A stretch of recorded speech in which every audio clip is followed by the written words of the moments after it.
नमस्कार दोस्तों, कहानी संग्रह में आपका स्वागत है। नहीं बेटा, मुझे मत मारो। मैं आपसे बिना पूछे खाना नहीं खाऊंगी। मुझे माफ कर दो, सुशीला देवी ने अपने बेटे से भीख मांगते हुए कहा। सुशीला देवी एक 60 वर्ष की औरत है और जिससे वह बात कर रही थी, उस बेटे को उन्होंने बहुत ही मन्नत मांगकर मांगा था। चुप कर बुढ़िया, पैसे पेड़ पर नहीं लगते, उसे मेहनत से कमाया जाता है। जो तू खा रही थी ना, उसे मैंने अपने पैसों से खरीदा है। रवि ने गुस्सा करते हुए कहा। उसके चिल्लाने से रवि की बीवी भी आ गई। क्या हुआ जी? सीमा ने कहा। यह बुढ़िया किचन से खाना चुराकर खा रही थी। रवि ने जैसे ही कहा, सीमा का गुस्सा सातवें आसमान पर चला गया। उसने तुरंत चिमटे को चूल्हे पर गर्म किया और उस सुशीला देवी पर चिपका दिया। हाँ, सुशीला दर्द से चिल्ला उठी। उसने रोते हुए गिड़गिड़ाते हुए कहा, बहू, मैं तुमसे हाथ जोड़कर माफी मांगती हूँ, मुझे माफ कर दो। चुप कर बुढ़िया, पता नहीं ये बुढ़िया कब मरेगी। यह बोलकर सीमा ने उसे एक लात मारी और वहाँ से चली गई। रवि भी वहाँ से सुशीला देवी से मुंह मोड़कर चला गया। उनके जाते ही सुशीला देवी ने अपना हाथ पकड़ा, जिस पर अभी सीमा ने चिमटा सटा दिया था। उसने रोते हुए खुद से कहा, क्यों रवि के बाबूजी, क्यों आप मुझे छोड़कर चले गए? अगर आप यहाँ होते तो ये नौबत कभी नहीं आती। यह बोलकर रोने लगी। तभी किसी ने पीछे से उसके कंधे पर हाथ रखा। सुशीला देवी ने पलट कर देखा तो उसकी आंखें खुशी से चमक उठी। वह अपना सारा गम भूल गई। दादी, प्लीज आप मत रो। दक्ष, रवि और सीमा का बेटा, उसने सुशीला देवी के आंखों से आंसू पोंछते हुए कहा। अभी जो कुछ देर पहले हुआ उसने सब देख लिया था। सुशीला देवी ने उसे अपने गले से लगा लिया। दक्ष बोला, दादी, मम्मी पापा बहुत बुरे हैं, वे आपको बिल्कुल भी प्यार नहीं करते। नहीं बेटा, अपने मम्मी पापा को ऐसा नहीं बोलना चाहिए। दादी, मुझे यहाँ नहीं रहना। यह बोलकर वह रोने लगा। तभी सीमा वहाँ आ गई। ये बुढ़िया, तूने मेरे बेटे को रुलाया, तू ऐसे नहीं सुधरेगी। यह बोलकर उसकी तरफ बढ़ने लगी। तभी दक्ष बीच में आ गया। उसने रोते हुए कहा, आप दादी को क्यों परेशान कर रही हो? आप बहुत बुरी हो, आप अच्छी नहीं हो। सीमा ने उसके मुंह से जब यह सब सुना तो उसका मुंह गुस्से से लाल हो गया। तेरी इतनी हिम्मत, तू अपनी माँ से ऐसे बात करेगा? अब भी तो दादी से ऐसे ही बात करती हो। उसने जैसे ही कहा, सीमा ने उसके गाल पर एक चांटा मार दिया। तू अपनी माँ से बदतमीजी करेगा? जिसने तुझे अपनी कोख से जन्म दिया है, तू उससे बदतमीजी करेगा? पापा भी तो दादी से इसी तरह बदतमीजी से बात करते हैं। पापा को भी तो दादी ने जन्म दिया है। तू मेरे से जुबान लड़ाएगा? चल मेरे साथ, पता नहीं इस बुढ़िया ने मेरे खिलाफ क्या क्या भड़का दिया है। यह बोल वो दक्ष को खींचकर ले जाने लगी। सुशीला देवी वहीं रोने लगी। ऐसे ही कुछ दिन बीत गए। रोज सीमा और रवि सुशीला देवी को खरी खोटी सुनाते और बेचारी सुशीला देवी रोने के अलावा कुछ नहीं कर पाती। एक दिन रवि के ऑफिस से उसके बॉस आने वाले थे। रवि ने गुस्से करते हुए कहा सुशीला देवी से, ए बुढ़िया, मेरे पास बॉस आने वाले हैं, तू अपने कमरे से बाहर मत निकलना, वरना मेरी बेइज्जती हो जाएगी। रवि की बात सुनकर सुशीला देवी की आंखें भर आईं। उसने अपने रोते हुए गले से खुद को कहा, मैंने जिस बेटे को अपनी कोख से जन्म दिया, उसे मुझे अपने बॉस से मिलाने में बेइज्जती हो जाएगी। फिर वह भी वहाँ से अपने कमरे में चली गई। 1 घंटे बाद, आइए ना सर, रवि ने अपने बॉस को बैठने के लिए कहा। अरे सीमा, सर के लिए चाय पानी तो लाओ। यह बोल रवि अपने बॉस के सामने बैठ गया। अरे रवि, रहने दो, ठीक है, बॉस ने कहा। अरे सर, कैसे रहने दें, आप पहली बार हमारे घर आए हैं, कुछ चाय पानी तो लीजिए, रवि ने कहा। तो बॉस मुस्कुरा दिया। तभी सीमा अपने हाथ में चाय नाश्ता लेकर आ गई। नाश्ते में समोसे, कचौड़ियाँ, जलेबियाँ और भी बहुत कुछ था। दक्ष अपने कमरे में छुपकर सब कुछ देख रहा था। उसने खुद से कहा, मम्मी पापा दादी को तो खाने के लिए भी नहीं देते और इस अंकल को तो अच्छी अच्छी चीज़ें खिला रहे हैं।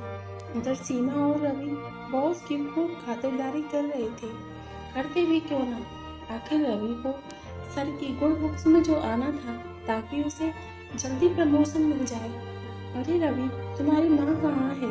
कहीं दिखाई नहीं रही।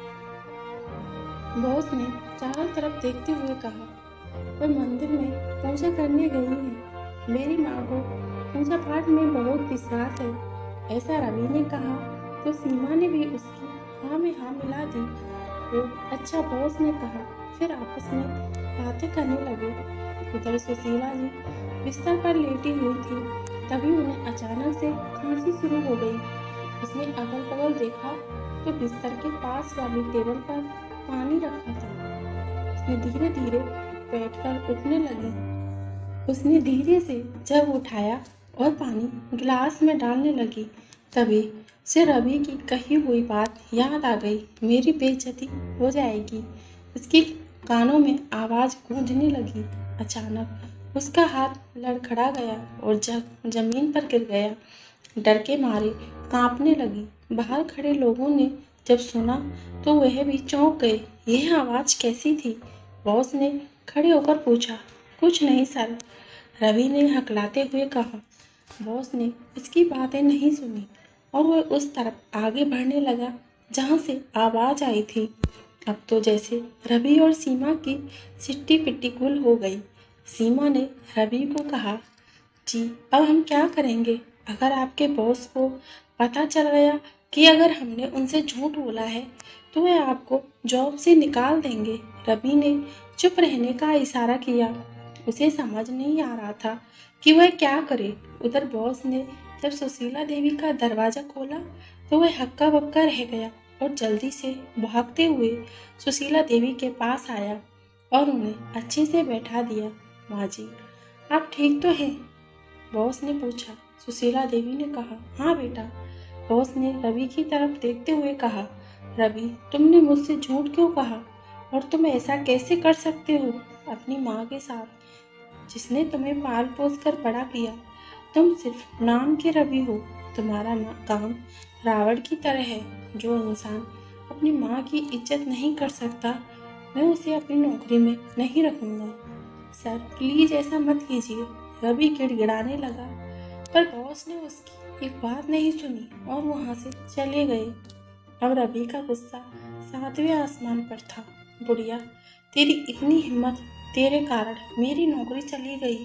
यह बोल वह अपनी माँ को मारने लगा। मुझे माफ़ कर दे बेटा, मैंने जानबूझकर नहीं किया। यह बोल वह दर्द से तड़पने लगी। दक्ष ये सब देख रहा था। उसकी आंखों से आंसुओं की धारा बहने लगी। रवि ने सुशीला देवी का हाथ पकड़ा और अपने घर से धकेल कर बाहर निकाल दिया और उसके मुंह पर दरवाज़ा बंद कर दिया। नहीं बेटा, ऐसा मत करो, मुझे माफ़ कर दो, मैं कहाँ जाऊँगी? यह बोल सुशीला देवी दरवाज़ा पीटने लगी। सीमा ने अंदर से ही कहा, तू जहन्नुम में जा बुढ़िया। सुशीला देवी वहीं पर बैठकर रोने लगी। 5 घंटे बीत गए पर किसी ने दरवाज़ा नहीं खोला। सुशीला देवी धीरे से उठी और बेसुध रोड पर चलने लगी। उसने एक घर का दरवाज़ा पीटा। अभी आई, अंदर से आवाज़ आई।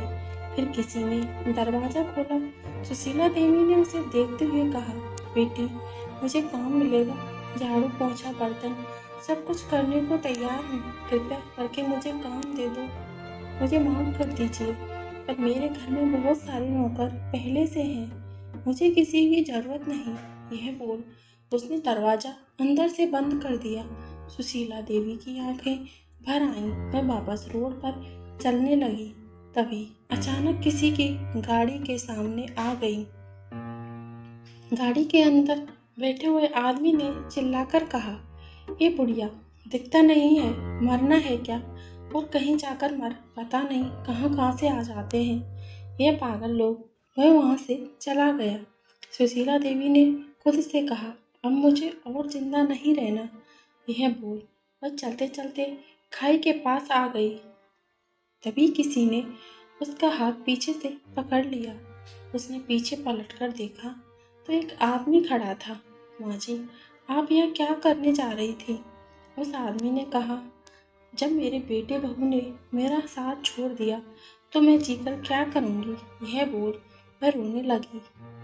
माँ जी, आप रो मत, मेरे साथ मेरे घर चलिए। फिर उसने नम आँखों से कहा, मेरा साथ मेरी माँ ने बचपन में छोड़ दिया था। आप भी मेरी माँ जैसी हैं, प्लीज़ मेरे साथ घर चलें। उसकी बातें सुनकर सुशीला देवी की आंखें भर आईं। वह उस आदमी के साथ चली गई। उस आदमी का घर बहुत बड़ा था। सुशीला देवी ने उस आदमी से कहा, बेटा, मैं यहाँ पर क्या करूँगी? अब तो बस आपका एक ही काम है, मुझे ढेर सारा प्यार करना, बिल्कुल अपने बेटे की तरह। यह बोल दोनों अंदर चले गए। कुछ दिन बीत गए। सुशीला देवी देव को बिल्कुल अपने बेटे जैसा प्यार करती थी और सुशीला देवी को देव बिल्कुल अपनी माँ जैसा प्यार करता, जिसकी वह हकदार थी। एक दिन देव ने सुशीला देवी से पूछ ही लिया, आप उस दिन उस खाई के पास क्या कर रही थी? माँ इसकी बात सुनकर सुशीला देवी के एक बार जख्म फिर से ताजा हो गए। उसने नम आंखों से सब कुछ बता दिया। यह सुनकर देव की आंखें भी नम हो गईं। उसने सुशीला देवी को कसकर गले लगा लिया। माँ, आप फिक्र मत कीजिए, मैं भी आपके बेटे जैसा हूँ। सुशीला देवी ने कहा, तुम मेरे बेटे जैसे नहीं हो, तुम मेरे ही बेटे हो। यह बोल सुशीला देवी ने उसे प्यार से गले लगा लिया। 20 साल बाद सुशीला देवी का देहांत हो चुका था। देव को हमेशा उनकी कमी खटकती थी, पर हमेशा देव की बीवी उसको संभाल लेती। देव की एक प्यारी सी बेटी भी थी, रिया। दूसरी तरफ एक बेटा अपने माँ बाप को बहुत ही मानता था। मुझे माफ कर दो बेटा, अब से मैं तुम्हारी किसी भी चीज के हाथ नहीं लगाऊंगी। गुड़िया, चुप कर, तेरी इतनी हिम्मत कैसे हुई मेरी इतनी जरूरी फाइलों को हाथ लगाने की? अब से ऐसी गलती हुई ना तो हाथ काट कर फेंक दूंगा। यह कहकर दक्ष वहां से चला गया। सीमा और रवि फूट फूट कर रोने लगे। सीमा, मैं भी अपनी माँ के साथ ऐसा ही बर्ताव करती थी, भगवान इसकी सजा दे रहा है, रवि ने रोते हुए कहा।